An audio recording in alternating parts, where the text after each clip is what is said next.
Ko'pchilik kutgan chorva krediti haqida batafsil ma'lumot berib o'taman. Chorva krediti o'zi kimlarga ajratiladi, qancha miqdorda ajratiladi, talablari, shartlari qanday, qaysi banklardan ushbu kreditni olish imkoniyati mavjud. Uni oxirigacha kuzating. Bu borada to'liq ma'lumotga ega bo'lasiz. Xullas, chorva krediti tadbirkorlik, ya'ni chorvachilik bilan shug'ullanadigan tadbirkorlarga 20 milliard so'm miqdorigacha bo'lgan summa 10 yil muddatga 10% stavkada, eng muhimi 4 yil imtiyozli davr bilan ajratiladi. Ushbu kreditlarni Xalq banki, mikrokredit banklari yirik chorvachilik bilan shug'ullanuvchi tadbirkorlarga ajratiladi. Bu nechta yo'nalishga beriladi? Atigi ikkita yo'nalishga beriladi.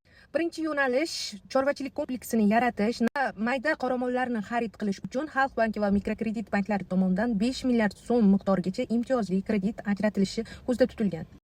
Ikkinchi yo'nalish naslli buqalar urug'ini ko'paytirishga ixtisoslashtirilgan korxonalarni tashkil etish maqsadida 20 milliard so'mgacha kredit ajratish ko'zda tutilgan.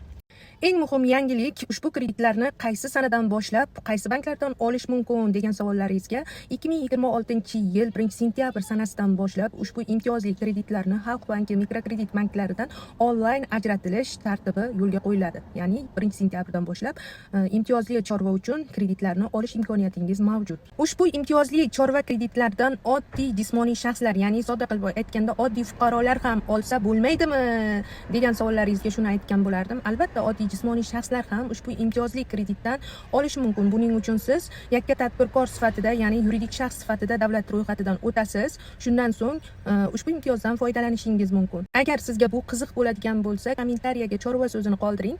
Keyingi videolarimda qaysi banklardan siz imtiyozli, past foizli chorvachilikka oid imtiyozli kreditlar olish imkoniyatingiz mavjudligi haqida video tayyorlayman.